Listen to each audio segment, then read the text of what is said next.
We're beginning to pull all the pieces together. We've learned together as our fundamental principle that hard work alone is not what makes a person succeed in business. It's hard work coupled with Hashem's brocha that makes us succeed. And that brocha comes into our business in different forms. To provide us with macroeconomic brocha, things outside of our control, tzedakah is the primary key to bring that brocha into our world. To provide our work with productivity, that the work of our hands actually results in fruits. Torah is the main catalyst for that, and in that aspect, kfiyas itin Torah, fixed times for Torah, is what affects the productivity of our work. And finally, what now we're addressing is what influences the other people that impact on our financial success. And for that, we need Hashem's partnership in our business. We need what Rabbi Yonah calls ki imcha kel. Hashem is with you, making sure that your will is carried out as opposed to the will of others which surround you and compete with your will. And that's the Mishnah we learned together. Annul your will before His. That He will annul the will of others before yours. And that's what we're going to delve deeply into today. Staying away from aveiros, restraint from the things which Hashem doesn't want us to delve into, is what forms and forges our partnership with Hashem and ultimately brings us incredible bracha in our work. The most severe of all the aveiros we need to separate ourselves from in the workplace, theft is the priority. As the Mesilas Yesharim says, he quotes the Medrash, Kupa Malaya Avoinus, you've got a basket full of aveiros to your name. Mi mekatreg barosh kulam, which one is the most incriminating of all of those? Gozel, theft. Vador Hamabel, in the generation of the flood, were doing the most terrible things. A totally perverted and corrupt world. Lo nechtam gzar dinam ela lo gozel. The decree to be destroyed was only sealed because of the sin of gozel. It's the most incriminating aveira for a person to have in their hands. And if separating from sin builds partnership with Hashem, it's this which will sever the partnership the quickest, and it's this which will forge the partnership the greatest if we can stay away from it. And I'm not talking about petty theft, direct, obvious grob theft, or planning bank heists. We're not talking about that. We're talking about real theft, but theft which perhaps the world doesn't perceive as theft, but the Torah does. And today we're going to spend our time exploring employee theft, which is primarily theft of time. So when you sign your contract for your working hours with your boss, those hours are his or hers, not yours. And you owe every single minute of those to produce productive work for them. Let's explore this a little deeper. The Mesilas Yesharim says that the Chachamim took theft of time so seriously that they even exempted a worker from certain mitzvahs in the Torah that they shouldn't be distracted from their work at hand. They exempted a worker while he was working for his employer, from saying amotzi on bread, and on the last brochas in benching. And even if he was working at the time when he's obligated to say Kriya Shema, their only obligation was to stop saying Shema for the first paragraph, and that's it. The rest you carry on working.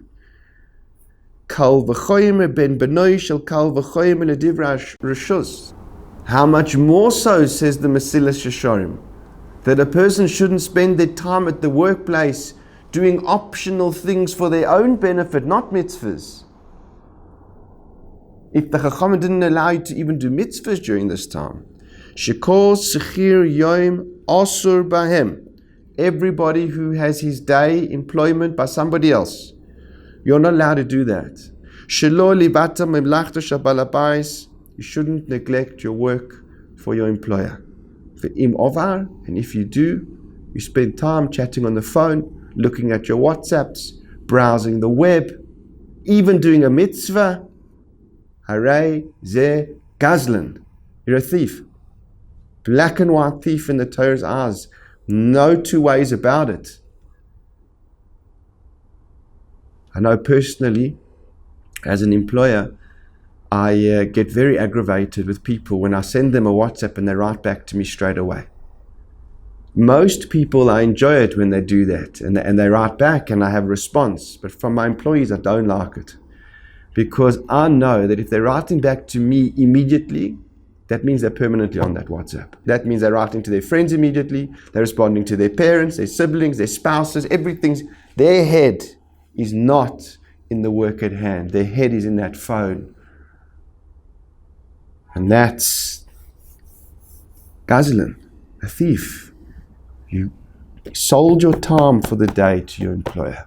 Give it to them. Don't be distracted from it. It says an amazing piece.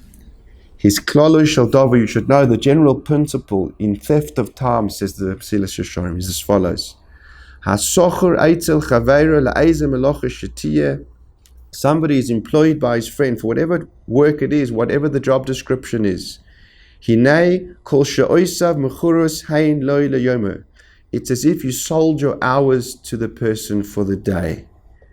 Ki inyan she'amru zichron librachos schiros mechira leyomer. Being rented out is like being sold for the day. The kol ma sheyikach mehem lanas atzmai. Any moment that you take for yourself in that time. Whatever the reason is, whatever the motivation, whatever the justification. Eino ela gezel gomor. That's pure theft. And if your boss doesn't forgive you for that, eino machul. You'll never be forgiven. Hashem can't give you forgiveness for that. Shekvar Amru Rabbi Hussein Zichron Libracha, a sage said, Aveir sheben Adam lechaveiroi, sins which are done between man and man. Yom Kippur will not provide atonement until you go and request forgiveness from your friend himself. This is a heavy load for an employee to carry on their shoulders. And I carried this weight for many, many years. There was a time, I always had a few jobs when I was working. I was learning in the mornings, I was working from 10 till 4, I was teaching, few other things on the side, all with permission. But I was very, very careful that from 10 to 4, which was my employment hours, that I never gave those up for anything. No distractions from the shul, talmidim, all of that. I had a special, even little notebook in my pocket with my own pencil, that if some thought would pop into my mind to deal with at shul, I wouldn't use the business's stationery to write it down. I had my own little pen and paper to write it down in. I wouldn't take calls from shul members during work hours. I had a separate email address where everything got sent to for shul, which I never opened during work hours. Exceptionally careful with this, because I wanted Hashem to bless me in my work. I wanted to succeed. And I knew if I stumbled here, I'm letting go of the most important partnership of my life. But to be honest, things got a bit hectic at one stage in my life. Started to gather a bit more traction at shul. I remember it was edging up to Rosh Hashanah and Yom Kippur, and spending a lot of time on the phone in the evening, speaking to people, calling to them to come to daven with us, preparing sudas and meals and all the things that needed to go with it. And for about the 6 weeks leading up to Rosh Hashanah, I could not contain my work hours. There was just things that were happening that I had to take care of, couldn't hold back. That between 10 to 4 I was answering calls, responding to people, dealing with committees, whatever it was. Maybe half an hour, 40 minutes a day. And it was edging up to Yom Kippur, and I was feeling bad about it. I didn't have a great feeling. Now my boss is a frum person, and I thought to myself, you know what, I'm just going to speak to him before Yom Kippur and just ask him. I know this Mesilas Yesharim, I need him to say it's okay I'm just going to tell him, I know you'll understand. He appreciates what I'm doing for the shul. I'm growing a community. We share the same values. There's no issues here. I'll just make sure I'll do it. And I was anxious to ask him. It was weird, the thought of going into his office and knocking on the door and actually telling him what I was doing. I didn't feel great. He actually called me into his office just before Yom Kippur to say, Rov, share with me a vort. What have you got to say about Yom Kippur? So I did. And then I was about to leave. I said to him, I just have something to tell you. I'm always careful with my time for the shul and work. But recently, it's leading up to Rosh Hashanah, things have got really hectic. And I have been using a bit of work time for shul stuff. I hope you understand. I just want to let you know that I'm doing it. He looked at me and he said, with pleasure. Just make up the time in the evenings, that's all. What? I thought to myself, did I hear that right? Good Yom Tov, I said, and walked out. I thought, what actually went on there? I thought he would say, yeah, sure, no problem. You deliver, you always, you never miss your delivery dates, you're delivering, you're doing great, don't worry, 30 minutes here, 40 minutes here. No, that's not what he said. He said, we're flexible here, of course. I appreciate you doing other things, hard to contain it. But I want my time. Make it up in the evenings. And I couldn't. In the evenings I was teaching, weekends I was working in the community. I had no time to make it. If I didn't work from 10 to 4, there was no chance I was going to be making up any work. And it was at that point that I realized that all these heterium and justifications that I put, they were all mine in my head. He'll understand. He only cares about output. Hours are not important. I said that. And I should have known, because the thought of going to actually tell him what I was doing gave me a very uncomfortable pit in my tummy. I got anxious about it. If it was so obvious and so clear, why would I be anxious to discuss such a thing with him? And I use that as my barometer afterwards. If you haven't asked, assume it's asur.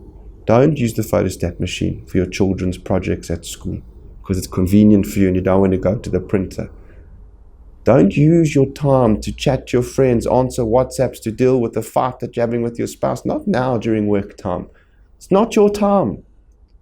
And unless you've got explicit permission to utilize your employer's time for your own benefit, assume it's asur. Of course, if you muster up the courage to go and ask for permission, that's totally different, and I recommend that you do. This is the big challenge in Gezel for an employee. Your time is not your own. Your time is your boss's. Devote every single second of your time to your employer. That's how you forge a partnership with Hashem. And that's what Yaakov did. Mesilas Yesharim brings it. He says, Yaakov Avinu alav Hashem was working in Lavan's house. What did he need to be matzliach in Lavan's house, to have Hashem as his partner? He needed this. That even though he's working for a sleazeball, the biggest crook, but the crook had bought his time. And Yaakov says, Hayisi bayoim achalani chorev. In the day, I was consumed by the heat. V'kerach balayla, and frost at night. V'tida shnosi me'einai, and sleep was removed from my eyes. I worked so hard for you, Lavan. Day and night, in the heat, in the freezing cold. I lacked sleep because of how hard I was working for you. I preciously treasured your time that I'd given to you. Exceptionally careful not to steal not even a moment of the time that I'd sold to you as an employee. It's a heavy burden. It's a big obligation. But if you want Hashem with us in our business endeavors, this is the starting block that we have to put in place as an employee.